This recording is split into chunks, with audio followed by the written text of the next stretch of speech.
Wewe mwanamke, wewe mwanamke wewe. Siku zako za kuishi zinazidi kudecrease. Unajua kudecrease zinapungua. Nitakupiga mguu wa shingo, mguu wa roho wewe kama komando Yoso wewe. Hivyo unajua mimi muuni wa Bajalo, mimi muuni wa Kagera Ranger, mimi komando Yoso wa Magomeni. Wewe unanichukuliaje? Taratibu basi nini tena? Hakuna taratibu. Nani faili la nini?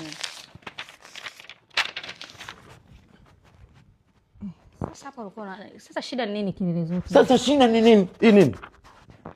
Yaani wewe una kiwanja Mbweni. Miaka 8 umenunua hujaniambia. Na ndoa yetu na miaka 12. Si ndio?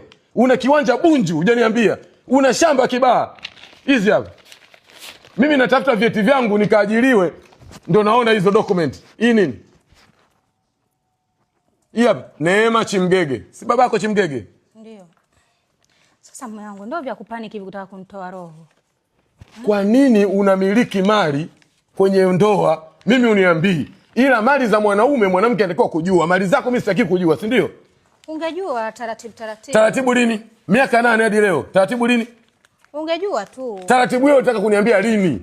Nilikuwa nataka kufanyia surprise lakini sio mwaka huu. Ndio maana mimi nalalamika kila siku kwenye ndoa. Ni bora mali zangu mimi ajue rafiki na mamangu mzazi ndio mtu wa kweli, sio mwanamke. Wewe mwanamke sio mtu. Mimi mke wako. Mimi mke wako. Wewe mali zako mbona mimi sijui?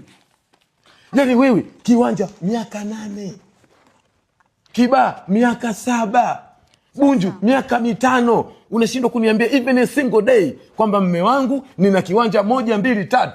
Na vyote umeandika jina lako. Ila mimi vitu vyote nimeandika jina la familia. Si ndio? Ndio maana juzi Ngolo Kante kataka kuachana na mkewe kaomba talaka. Mali zote kaandika watoto wake mapacha. Ashrafi Hakimi kaandika mali kwa mama yake. Emmanuel Ebue ndo kaingia cha kike, kazulumiwa na mzungu. Mimi nasema wanawake sio watu, hasa wanawake wa Kiafrika. Kwa nini sasa baba Chambu? Kwa nini uniambii? Sasa ndio shida kutokuambia. Wewe nikufanye nini wewe? Nikupande kama trekta? Basi baba, hivi vya nikufanye nini wewe? Mikopo nilikuwa nalipa kidogo sijamaliza. Hakuna mikopo wala midebe. Kwa nini mimi sikopi? Hivi vya serikali yenyewe inakopa, mbona inaweka hadharani? Waziri mkuu anasema tumekopa trilioni ngapi kutoka Urusi. Rais anasema tumekopa kutoka Ukraine. Tunanunua ngano kutoka Ukraine. Mimi nitaka nikimaliza mikopo mume wangu baba Chambuso ndo nikwambie bwana nilikuwa nimemaliza. Hebu leta hicho kisu. Ya nini? Leta hicho kisu. Kisu nilikuwa na lete. Sasa cha nini? Lete hiyo bakuli yote. Kula malimao. Sasa si ndio na nani? Tulitaka malimao kula. Baba Chambuso mbona leo umekuwa mkali hivyo jamani, kisa ni hivi viwanja vya mikopo tu baba. Hiki.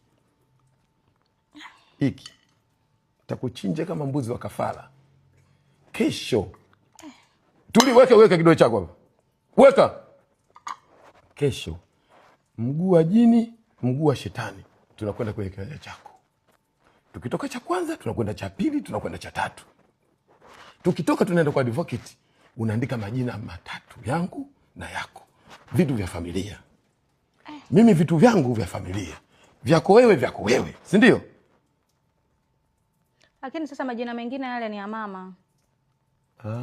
Unamjua mama yako hivyo mama yako ndo wa maana, mama yako ndo unalala naye. Si ndio? Mama ndo anakupa raha. Basi tia hicho kisu hapa. Nitie kisu Iweka hapa hicho kisu. Au umenunuliwa na bwana? Bwana gani? Niseme kwamba nimenunua mambo ya vikoba, tunakopa kidogo. Naenda kukuchinja posta mpya pale, watu wote wanaenda kazini wanakuona. Pumbavu wewe. Na kwa adhabu yako sirudi wiki. Lala na viwanja vyako vikupe mimba. Utakuwa una haraka baba Chambu. Lala na viwanja vyako vikupe mimba. Jamani, inabidi tu muda mwingine kujiongeza.